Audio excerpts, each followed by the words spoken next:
I'm delighted to welcome our next speaker. Inak, you must meet Mr. Ravindra Datar, our old friend and the founder of Business Mastermind Advisory. Mr. Datar is also a former Gartner consultant.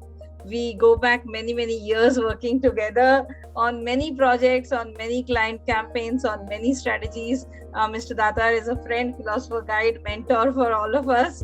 And we look forward to hearing from you, sir, about the CX and the digital journey. Take us deep into your vision and you being a champion and a specialist in managing different businesses across the board. So Mr. Datar will take us through CX journey. Going ahead. Over to you, sir. Thank you.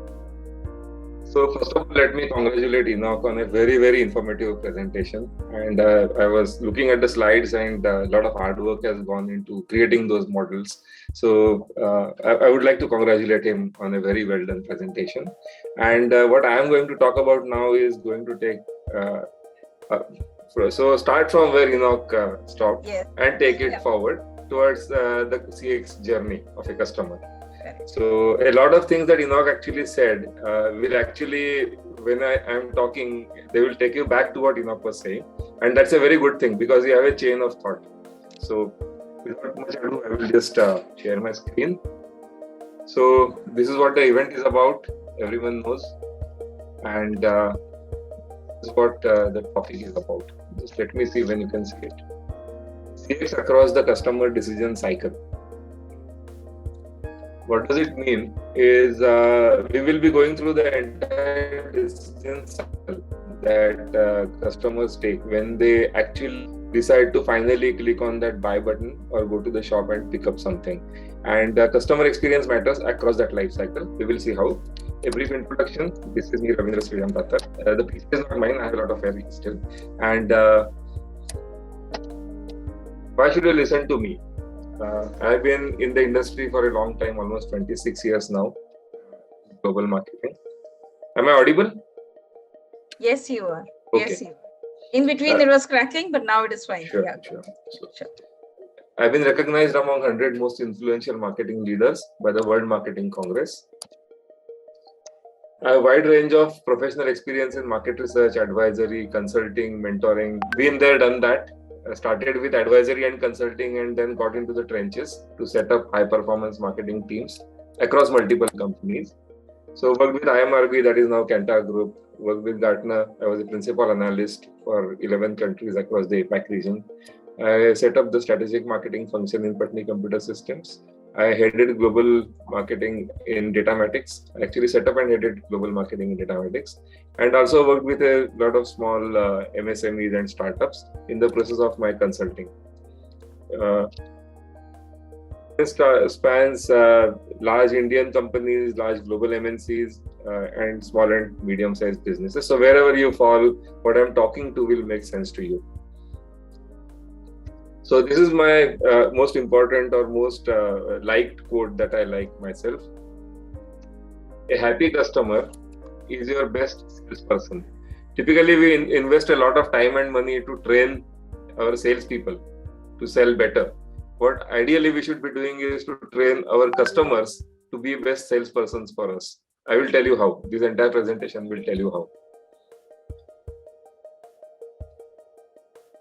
So we'll define, I'm sure you must have heard different definitions of customer experience through the period of time from 930 onwards. Here is something that I can relate to. Customer experience that I see is more about perception. So it's the overall perception that a customer has that they create up in their minds about our brand or about your brand when they're interacting with your business across multiple touch points in the buying journey. So it could be marketing, it could be sales, it could be customer service, post-sales service. Customer service is the sum of all the touch points.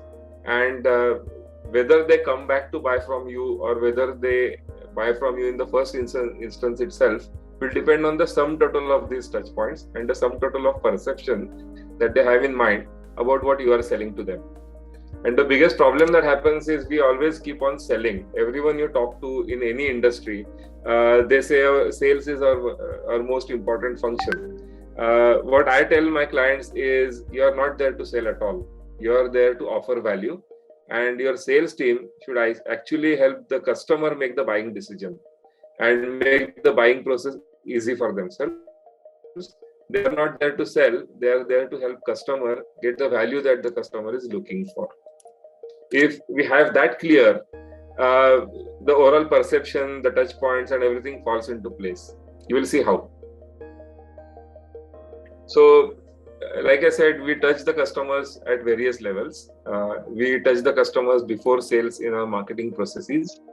During sale, at actual point of sale, it could be a shop, it could be an online portal, wherever, virtual, physical. During the sale, a lot of things happen which affect the sum total that they have in their mind about us. And then after sale as well, in many cases what happens is companies tend to forget their customers after the sale is done. I'll give you one practical example. I buy a car and the salesperson is the pre-sale activity is very great, like the advertisements and the test drive, everything is very, very great, convincing. I go to the shop, the sales consultant there is also very, very nice, very courteous, and I end up buying the car. 2 days later, I have some problem with the car. I call up the same person saying, boss, I bought the car from you and I have this problem. What do I do? He says, hey, boss, I am from the sales side. If you have any problem with the car, please call the service number. And at that point, within days of buying the car, the debit starts in my account. So every customer holds an account about your brand in their minds from their first interaction. And this is where the debit starts. Saying, sorry, boss, hereafter when I'm buying a car, I may not talk to you again because you didn't help me when I had a problem. So we touch our customers in many ways. Everyone is aware about the inbound and outbound call centers. What is your experience in most cases when you get a call? Like I got a call just this morning and the person on the other side said, sir, आपकी trading कैसे चल रही है? He didn't check whether I was comfortable with Hindi, Marathi, English or some other language. Sir, आपकी trading कैसे चल रही है? He was not even aware of whether I am into trading or what kind. So ऐसे trading तो मस्त चल रही है. मैं गन्ने की खेती करता हूँ, एक जगह से गन्ना उठाता हूँ, दूसरी जगह पे बेचता हूँ, तो गन्ने की ट्रेडिंग करता हूँ. ऐसे नहीं सर, हम तो गन्ने की ट्रेडिंग के बारे में नहीं बात कर रहे, हम तो स्टॉक ट्रेडिंग की बात कर रहे हैं. So look at how that, what kind of impression I will carry about this person. No background study, no understanding of what I would be looking for, even if I'm looking for something. Suddenly pounce on you. They get a number, they pounce on you. They get your email ID, they pounce on you. They get your LinkedIn connect, they pounce on you. What do most of us do when we connect with someone on LinkedIn? So there's a very brilliant kind of thing. I'll come to that in the next step. So when you're talking about a call center or inbound or outbound call center, inbound as well. I recently called up someone as a mock call to one of my clients' board numbers, and I said I want to know about such and such business of your company. And this lady at the phone was completely confused. Sir, we don't do any research. We are into IT. She was not even aware that they had a division that provides technology to research companies. So the entire experience was ruined. Whatever the marketing team did, invested in a lot of activities to get me to make that call as a customer is completely lost because the person who is taking that inbound call is not aware of what the company does or is not able to connect me to the right person. The entire experience is dead. So the first touch point in many cases could be the call center. In some cases, it could be your website. They come to your website, what they see there. I recently visited one website, and since I'm into marketing, I keep coming across such experiences. And I liked one particular product, and I called up that number and said, I want to buy this product. And they said, sir, this product has been discontinued since the last 6 months. So we don't have any of those. I said, but it is on your website. You are selling it on your website. No, sir, our website, so we have not updated for the last 1 year. Again, is your website current? Is your website communicating what the customer is looking for? Is your communication inside out, as in this is what we do, this is what we offer, versus outside in, as in this is what you as a customer will get. This is the value you as a customer will get by interacting with us and buying from us. So again, most of the websites are geared to sell. and the customer is not coming there to sell, the customer is to buy, the customer is coming there to gather information first on whether he should even consider buying your product at all. So the website content and the layout and the way it is designed has to be very, very thought through before we actually launch it to the customers. Advertisement, again, not much of these nowadays. Most of the hoardings are political, unfortunately, or some other things, but hoarding advertisement also can be very, very effective if it is in the right place, and that can also give a great customer experience. Like for one of my clients, I recently said, why don't you use an innovative campaign with hoarding advertisements where you put a QR code there, a hidden QR code. So what you tell people is you scan this advertisement and get a free or get a discount or whatever, that message. So when people scan it, depending on their profiles and depending on the location and the time of the day, so we had a lot of back-end calculations, they get an offer on their phone. So what happens in that process is the ad agency or the company is able to capture so many contact numbers, and they know exactly what these people will be buying in the next few days based on those discount codes. So again, it was a great customer experience because they started talking about it, saying this is something interesting, no one has done it. And the same hoarding advertisement was able to sell, the person was able to sell the same hoarding to multiple companies, because based on the profile of the person who was scanning it, based on the location and the time of the day and day of the week and month of the year, the advertisements that were shown would change. So that was the beauty of this. So have we thought about these kind of things, or are we just putting up those same old boring holdings? Look at how customer experience works when we see Amul advertisements. Everyone looks, whenever there is a major happening across the world, everyone looks for the Amul holding. What are they going to say about this? That is what is real customer experience when you talk about holdings. People should look forward to seeing your holding.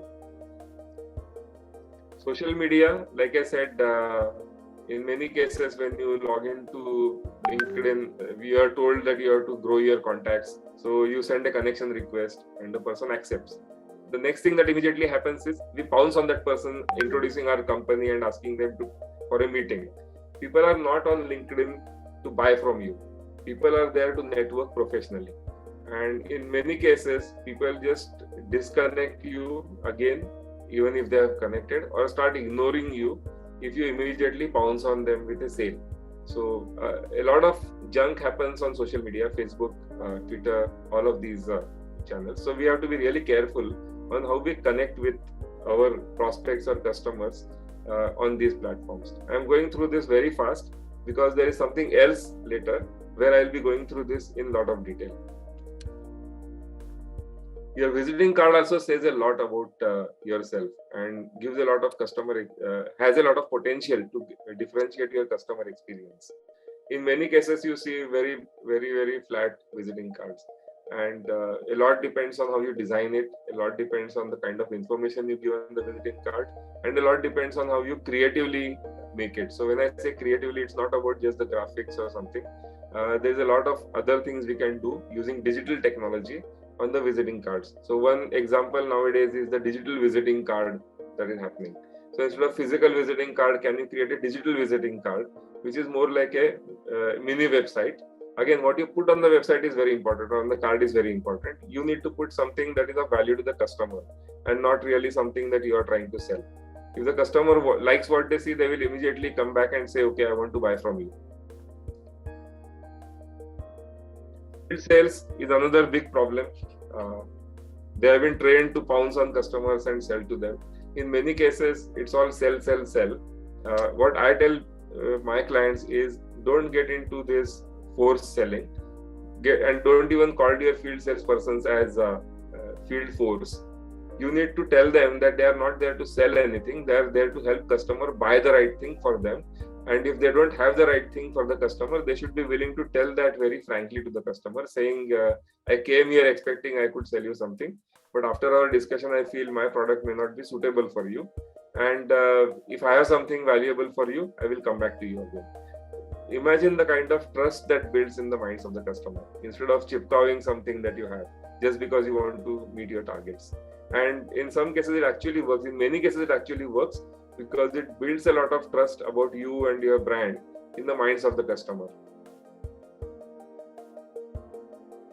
Post and courier, I have purposefully put the India post there, and a lot of courier companies also make the same mistake. Look at the kind of boxes you get typically from many companies. There's a lot of things that can be done on the boxes that go to the customer through your post and courier services. To a certain extent, Amazon has done something interesting. To a certain extent, some of these other companies also have done something interesting. But a lot more needs to be done to make that box memorable. I remember a Japanese client once sent me a courier, and that was about some rice cakes that they have, some specialist rice cakes in a festival. So he sent it to me as a courtesy, and it was very interesting. I am still retaining the wooden box it came in. The rice cakes are over within a few minutes or a few hours. The wooden box has stayed with me for the last many years now. So it's been more than 10 years, and the box still reminds me of their brand. So how you package your product also makes a lot of sense in terms of a differentiated customer experience. Your distribution channels, again, how promptly are the products delivered?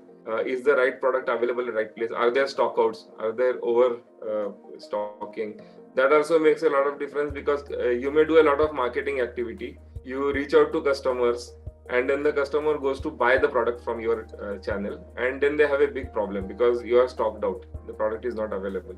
So again, are we giving the right customer experience at the distribution channel? Because you do a lot of jazzy marketing, and when they reach the shop or when they reach the distribution point where they want to buy, they are treated very badly. Then what happens? There may not be a stock out, but the way they are treated at the shop or the outlet may not really be in sync with the kind of customer experience you want to give. And that is why you see a lot of these forward-looking companies investing a lot in how they design their distribution points as well. Events, again, physical and virtual events. So what happened just now was probably a bad experience, a negative experience of how CX should be. I got disconnected and then I connected back in again. But in the meanwhile, you kept wondering, where did he go? What happened? So with virtual world now, people are used to that. But I should have made sure that doesn't happen. Maybe next time. References. Again, your customers can be your best salespeople. Who they are getting the references from is also very important. The credibility of those people, the credibility of those sources. So make sure your advertisements are seen at the right places. Make sure your references, your reference program is of the right kind, and it's not just a pyramid scheme that we see in many cases. Again, this is something I'll be coming back to in a little more detail. So ensuring excellence in customer engagement has to be proactive at all touch points. It will enable a larger and growing and loyal customer base. We will see how. Everyone seems to be talking about customer experience. We saw so many examples now in previous presentations also. So how do I differentiate? How do I stand out of the crowd? To do this, we first need to remember that our customers buy just like we do. Rasna, I'm audible, right? Yes, you are. Okay. Completely fine. Yeah, I'll keep checking from time to time. Just sure, no problem. Go ahead. Yeah. So to give a differentiated customer experience, we need to think like our customers. They buy just like we do. So what happens typically? We first have to define the need. So when I need to buy something, I first define what I'm looking for. What kind of features I'll look for, what kind of brand I will be looking for, a lot of things. So the decision parameters. We go out and search for available options. What is available in the market that is close to what I'm looking for.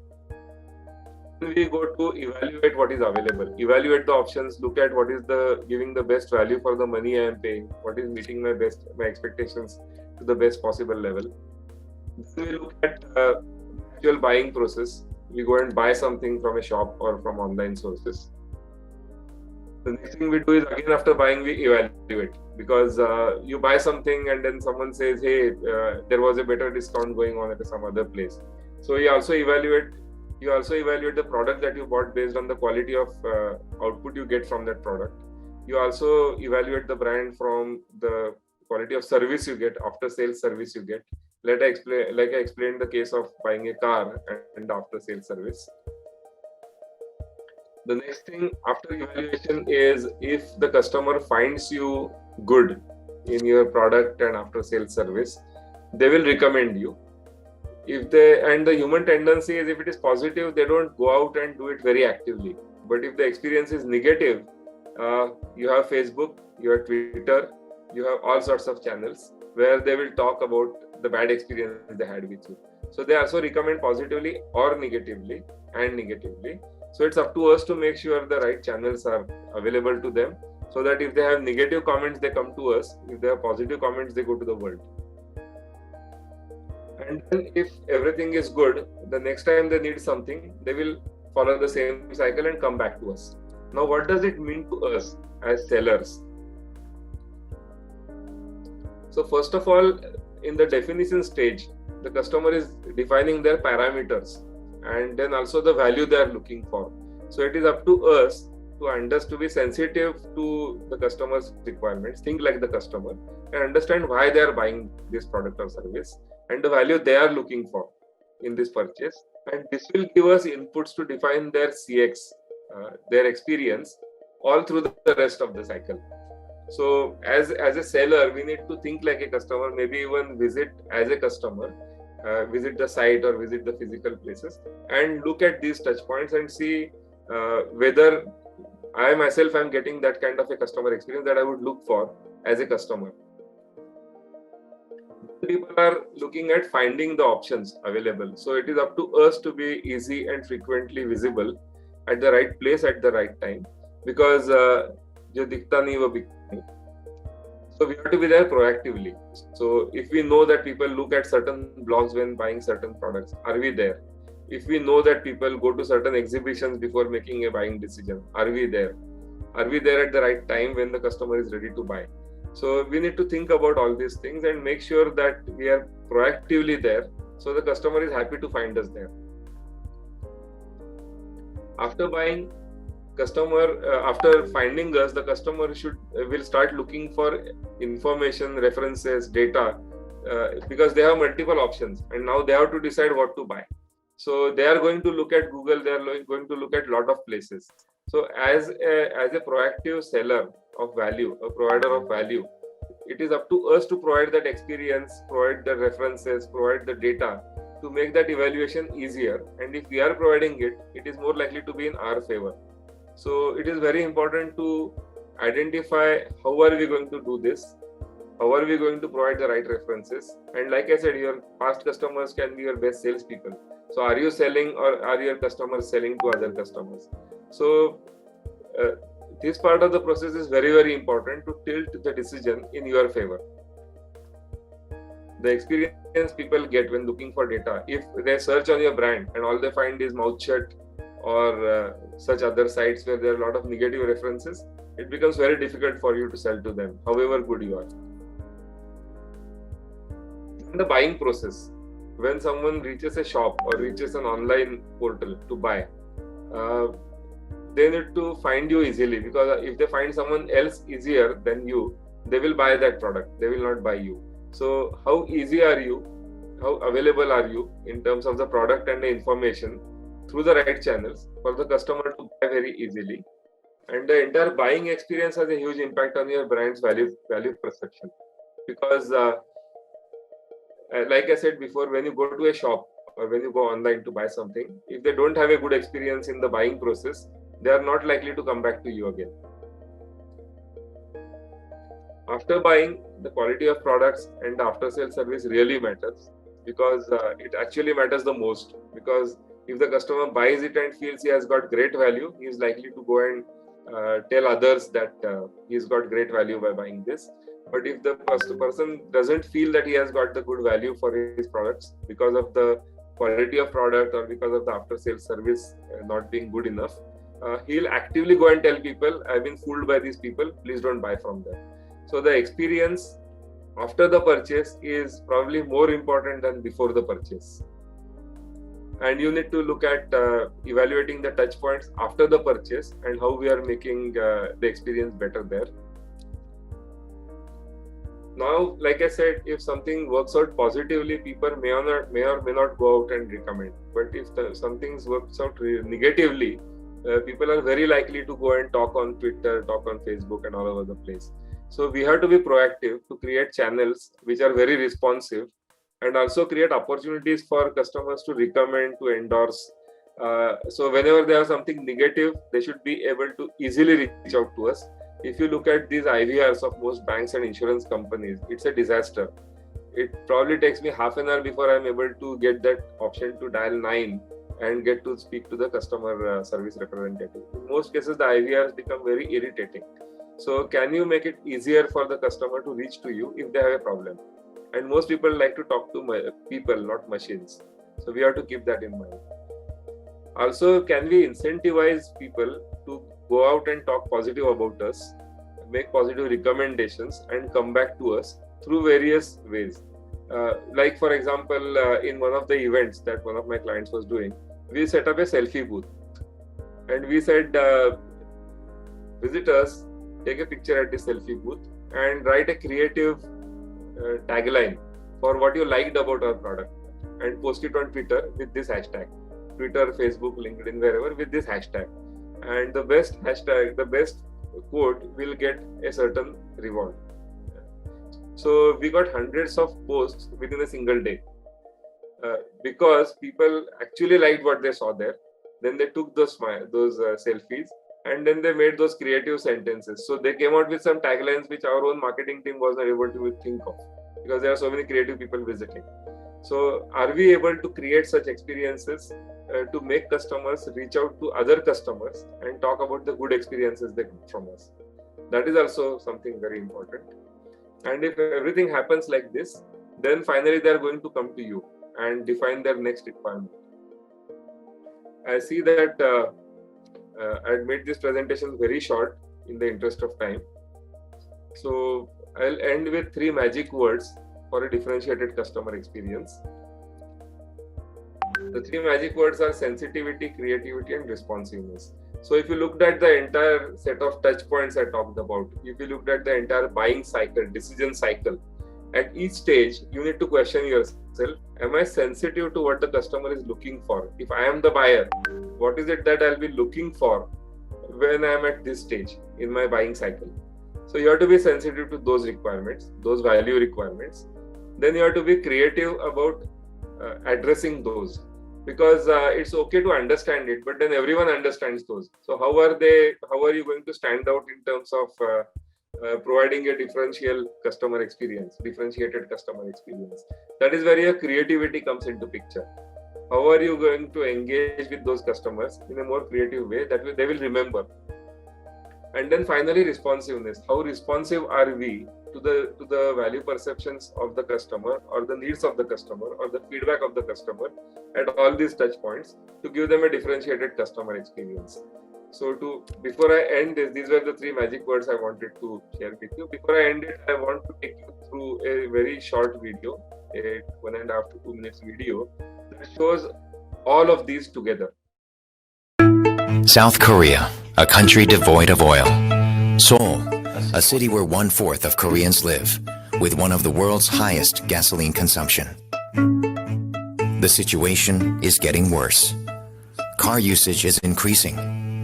Petroleum costs are rising. Parking spaces are scarce. People are stressed out. Every day, a Seoul driver wanders 500 meters to find a parking space. In a month, this equals 15 kilometers or 1 liter of gas. Are you able to see the video? S-Oil, one of the 4 oil companies in Korea, took action. It is on a mission to save oil. Right here, right now. Thus begins the HERE campaign. It has set up a HERE balloon for each parking space. As a car parks in it, the balloon falls. When the car exits, the balloon rises. Cars can spot these balloons from afar. They can spot open parking spaces without wandering. finding quick parking means saving oil.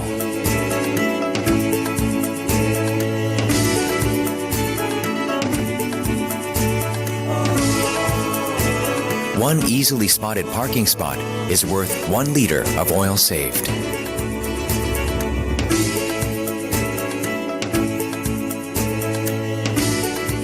교육하실 때 엄마들은 저것만큼 경제적인 게 없다고. 딱 이정표가 있으니까 참 뭐 좋은 아이디어 같아요. 주차장에서 풍선 가니까 신기했어요. 풍선 없었으면 못 들어보는 거죠. 진짜. Here balloons have saved drivers' gas expenses through a new and interesting method.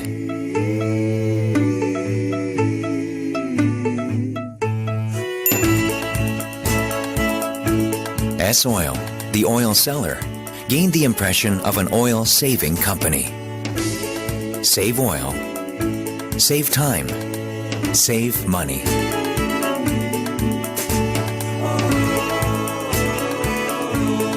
Here, taking action for a better world. Save oil, save earth. S-Oil. So, could you hear the audio properly? Yes, it was beautiful video. So nice. now if you see the entire buying cycle, how it is aligned with the entire decision cycle, at one touch point, that is the petrol pump or the fuel pump. They were sensitive about the topics that the customers are sensitive about. They were very creative in addressing that, and they were also very responsive to the customers' concerns around burning fuel to find fuel and the effect on the environment. So just this one example will emphasize everything that I talked about in the last half an hour, the entire touch point thing, as well as the entire buying cycle.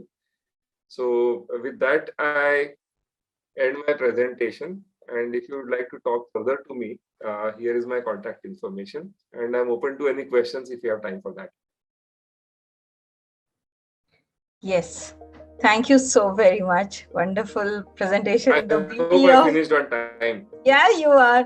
The beauty of Mr. Datar talking is when you can present such complex subjects in such simple manner that anybody can understand what you're trying to communicate, and that's something which we really admire you for. Great subject expertise, and thank you so much for your time. There is one question which the audience has got, and that's about in terms of the customer experience. You covered most of it. We would just want to understand, is there a key difference between the approach a B2C brand needs to adopt to and a B2B brand needs to adopt to? Is there a fundamental difference between the two? Or maybe a D2C, which is the online brand, which is now direct to consumer? Okay. That's a brilliant question, actually. And I keep coming across this all the time with my clients because I work with both types of customers. So typically, if you're talking about B2B, the channels you are going to use are very different from the way you are going to work with B2C and D2C also, B2C and D2C also. However, there is a lot of overlap between the channels you use. So when you're talking about B2B, most people will say Facebook may not be the best channel for B2B and LinkedIn will be a better channel. But when you go to LinkedIn, you are not going to find something to buy. When you are going to LinkedIn, you are going to network. Whereas when you are on Facebook, you are doing it on your personal time, when your guards are down and you are not in any kind of hurry. So that's the time when even a B2B buyer is finally a human. And that's the time when he is more likely to click on your advertisement as compared to your advertisement on LinkedIn, where he's going to find something specific. So he may not have the time to click on your ad when he's on LinkedIn. So there are differences in the way you approach B2B versus B2C versus D2C. When you're talking about B2B, it's more about a serious business purchase, high value purchases in many ways, in many times. When we are talking about business to consumer and direct to consumer, the value that they are looking for may not be that big. Even with high ticket products as compared to B2B, the value, the money part is much less, but the volume is much higher. And the type of advertisement that you do for a business to consumer is very different. In business to consumer, you are more likely to have more engaging colors, more engaging kind of visuals, more engaging language, which is addressing directly those individual buyers for those items that they are going to buy. So if you are advertising hotels, for example, if you are advertising a hotel to a B2B versus a B2C, a good example. When you are advertising your hotel rooms to a business to consumer kind of channel, you are going to talk about the comfort, you are going to talk about the swimming pool, you are going to talk about the nature around it. Typically what a tourist or a traveler is going to look for with a family. The same hotel, when it talks to a B2B kind of thing, to hold conferences and to hold business events, they are going to talk less about the swimming pools and the king size beds or the queen size beds and the feathery beds or whatever. They are going to talk more about the convenience of reaching there, the kind of cleaner environment, of course, they will talk about. They'll talk about the facilities available there, the size of the boardrooms, the size of the banquet halls. They are going to talk more about that. As compared to, so the same property, when you're reaching out to two different segments, will have different messages. So what we do in our company with Business Mastermind is we construct a value grid. So when you talk about a value grid, you identify who are the various stakeholders in the buying decision. So there could be direct buyers, there could be budget holders, there could be influencers, there could be users. Multiple stakeholders can be part of that buying process. And there is different set of values that each of them will be looking for. So we first identify those, if you want to call it the KRAs of those people, key result areas or key pain point areas, or the key values that they are looking for. And then we make the communication aligned with what they are looking for. And then that value grid is a grid where it talks different value proposals. So you may call it index cards, like 3 or 4 bullet points for each of the potential stakeholders in the buying process. So when we are reaching out to them in a common presentation, we make sure that all those are together in that presentation. When we are reaching out to a specific person, we make sure that those 4 or 5 points are highlighted. So that's the way it will differ actually. Does it answer the question? Yes, it completely has explained, and I'm sure a lot of people must have got this great confusion out from their mind, because the way people tend to approach is they think it's all the same, but end of the day the customers are different, the strategies are very different. I think lovely. Thank you so very much for your time, Mr. Datar. It's been brilliant.